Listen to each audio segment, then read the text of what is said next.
Allez, c'est parti. Alors, Norvège. Tac. Et on va lire ce que Wikipédia nous dit de beau sur la Norvège. Alors, la Norvège, en forme longue, royaume de Norvège. Alors, c'est un pays d'Europe du Nord, situé dans l'ouest nord-ouest de la péninsule scandinave, qu'elle partage avec la Suède. Elle possède également des frontières avec la Finlande et la Russie. Au nord-est et est bordée par l'océan Atlantique à l'ouest-nord-ouest et au sud-est. Enfin par l'océan Arctique au nord-est. Ok, alors qu'est-ce qu'il y a des petits trucs. Donc c'est une monarchie constitutionnelle. Le roi actuel c'est Harald V. Le premier ministre c'est Jonas Gahr Støre, si je prononce bien. La capitale c'est Oslo. C'est aussi la plus grande ville. Le pays fait 385 207 km².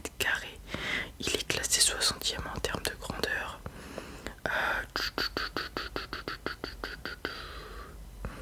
Il y a 5 425 270 habitants en 2022. C'est le 119e en termes de population, ce qui fait 14 habitants par km². Il y a un relativement bon PIB qui est en progression constante, 10% en moyenne par rapport à l'année 2021. Après, il y a eu le Covid, c'est un peu normal. Alors, avec 5 millions d'habitants pour 385 199 km², dont 307 860 km de terre, la Norvège est, après l'Islande et la Russie, le pays le moins densément peuplé d'Europe. Sa capitale et plus grande ville est Oslo.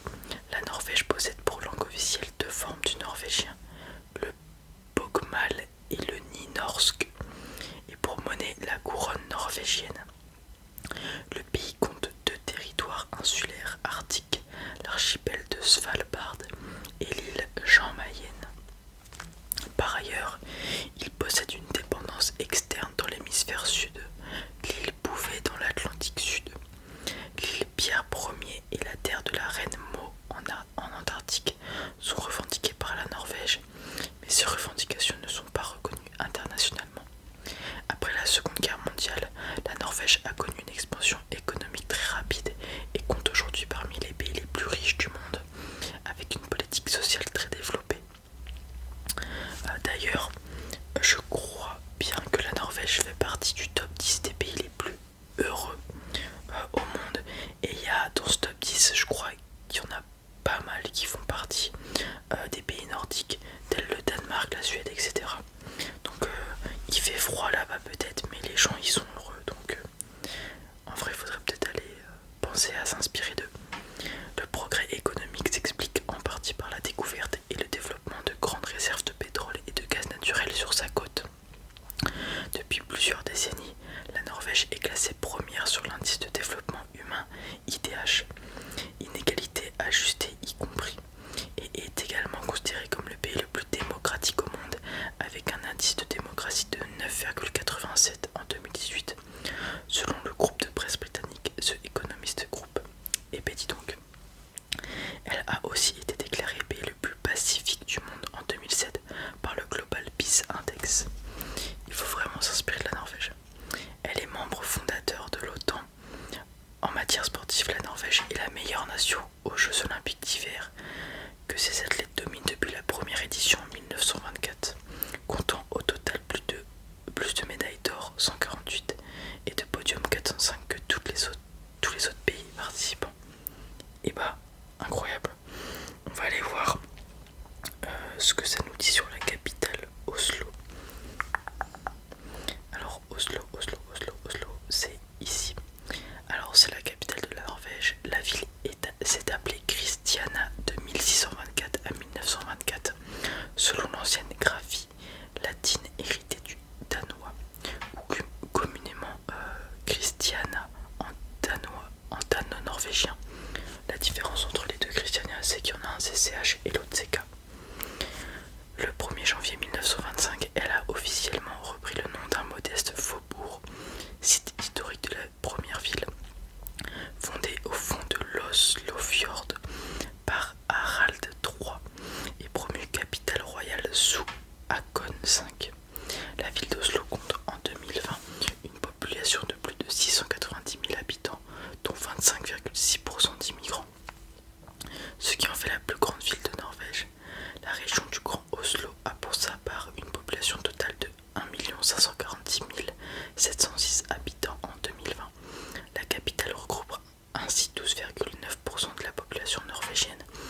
et constituant une commune qu'un fylke. C'est une comté, un fylke, regroupant 15 bits de l'air des arrondissements, s'étendant largement autour du fjord d'Oslo et vers le nord-est. Il n'y a pas de gentillet d'usage générique dans la langue norvégienne pour les habitants et originaires d'Oslo.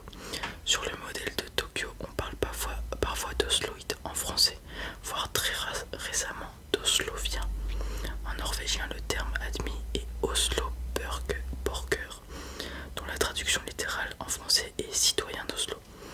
La commune s'étend sur 450 km² et possède de grands parcs ainsi que des pistes de ski de fond. Important nœud de communication ferroviaire et portuaire, la ville est desservie par un réseau routier et autoroutier dense et de nombreux trains de banlieue. Alors je vais aller voir c'est quoi les fjords. Un fjord est une vallée unique érodée par un glacier avançant de la montagne à la mer qui a été envahie par la mer depuis le retrait de la glace. L'aspect typique d'un fjord est celui d'un bras de mer étroit plus ou moins ramifié, aux côtés très escarpés, à la bathymétrie élevée et qui s'avance dans les terres sur plusieurs kilomètres, parfois jusqu'à plusieurs dizaines de kilomètres. Ok. Alors, quelque chose qu'on pense souvent lorsqu'on pense aux pays nordiques tels que l'Islande, la Suède, la Norvège, ce sont les aurores boréales. Donc je vais aller voir ce que ça nous dit sur les aurores boréales sur Wikipédia, parce que c'est quand même un joli phénomène naturel. Je sais pas si c'est rare à voir, on en voit via les vidéos et les photos, mais est-ce que lorsqu'on est sur place c'est rare ou pas, je ne sais pas. Donc on va en apprendre sûrement plus.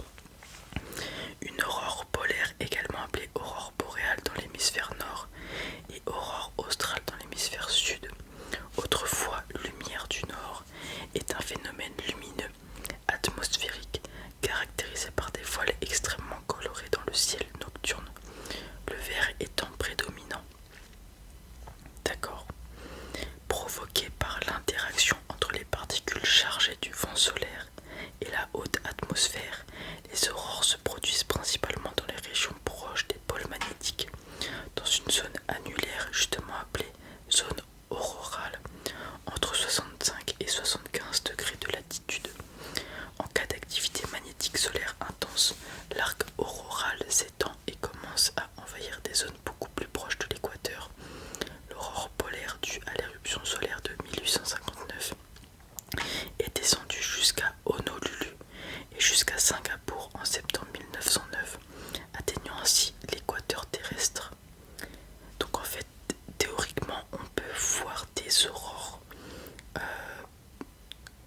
des aurores polaires partout s'il y a des grosses tempêtes solaires, si j'ai bien compris. En octobre et novembre 2003, une aurore boréale a pu être observée dans le sud de l'Europe. Un phénomène d'ampleur exceptionnelle s'est produit le 24 octobre 2014, visible en Amérique du Nord et en Europe du Nord. Les régions les plus concernées par ce phénomène restent le Groenland, l'Alaska, l'Antarctique, le nord du Canada, l'Islande, la Scandinavie, la Finlande, ainsi que dans les îles Shetland au nord du Royaume-Uni. Ok. D'accord, c'est super intéressant. En fait, c'est des champs magnétiques, enfin des éruptions solaires qui se tapent avec le champ magnétique de la Terre, si j'ai bien compris. Et du coup, ça fait les aurores.